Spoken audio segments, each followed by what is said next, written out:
கடைகளில் கிடைக்கிற இந்த சாக்கோ பை அது பேர். இது வந்து நம்ம வீட்டிலேயே செஞ்சிடலாம். பேக்கிங்லாம் எதுவுமே யூஸ் பண்ண வேண்டாம், பேக்கே பண்ண வேண்டாம். சிம்பிளாக ஒரு 10 நிமிஷத்தில் செஞ்சிடலாம். வீடியோ சேவ் பண்ணிட்டு சேனலை ஃபாலோ பண்ணி வச்சுக்கோங்க. எனக்கு தெரிஞ்ச எல்லா குக்கீஸ் ரெசிபியும் போட்டுட்டு இருக்கு. டேஸ்ட் எல்லாம் பங்கமாக இருக்கும். ஃபர்ஸ்ட் வந்து ரூம் டெம்பரேச்சர் பட்டர் ஒரு ஸ்பூன் பட்டர் எடுத்துக்கிட்டிங்கன்னா ஒரு 2 ஸ்பூன் வந்து பவுடர் சுகர் ரெண்டையுமே நல்லா வந்து மிக்ஸ் பண்ணி கலர் சேஞ்ச் ஆகுற வரைக்கும் எடுத்து வச்சுக்கோங்க. நான் வந்து மெல்ட் பண்ண காம்பவுண்ட் சாக்லேட் தான் யூஸ் பண்ணுறேன். உங்களுக்கு கோவச்சர் சாக்லேட்டு இல்லை டைரி மில்க் கூட நீங்கள் யூஸ் பண்ணிக்கோங்க, பிரச்சனை கிடையாது. என் வசதிக்கு நான் யூஸ் பண்ணிக்கிறேன்.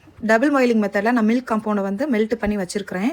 அப்புறம் மேரி கோல்டு 10 ரூபா பிஸ்கெட் பாக்கெட் எடுத்துட்டு பிஸ்கெட் எல்லாமே பாலில் ஒருக்கா நினச்சி வச்சிருக்கிறேன். ஒரு ஸ்பூன் பட்டர் சுகர் எடுத்துட்டு அப்ளை பண்ணிட்டு இந்த பிஸ்கெட்டை இன்னொரு தடவை மூடி வச்சிருங்க. அவ்வளோதாங்க. இது ஒவ்வொரு டைமும் வந்து இதில் மில்க் காம்பவுண்டில் வந்து நான் நினச்சி ஒரு 10 நிமிஷம் ஃப்ரீஸ் பண்ணி எடுத்துட்டோன்னே ரெடி ஆயிரும். கண்டிப்பாக இந்த டேஸ்ட் ரொம்ப ரொம்ப நல்லா இருக்கும். ட்ரை பண்ணி பாருங்க. என்கிட்ட ரிப்பீட்டடாக எக்கச்சக்கமாக நீங்கள் கேட்ட கேள்வி வந்து ஓடிஜி எப்படி இருக்குது, பிரஸ்டீஜ் அப்படின்னு சொல்லி கேட்டிருக்கீங்க. எனக்கு இது வரைக்கும் எனக்கு எந்த பிரச்சனையுமே வரவே இல்லை. நான் பிரஸ்டீஜ் 19 லிட்டர் ஓடிஜி தான் நான் வந்து வாங்கியிருக்கிறேன். அது வந்து 5000 கிட்ட இருக்குது. இது நான் ரொம்ப வருஷமாக வச்சு யூஸ் பண்ணிட்டு இருக்கேன். நீங்கள் வேணும்னா ட்ரை பண்ணி பார்க்கலாம். பாய்.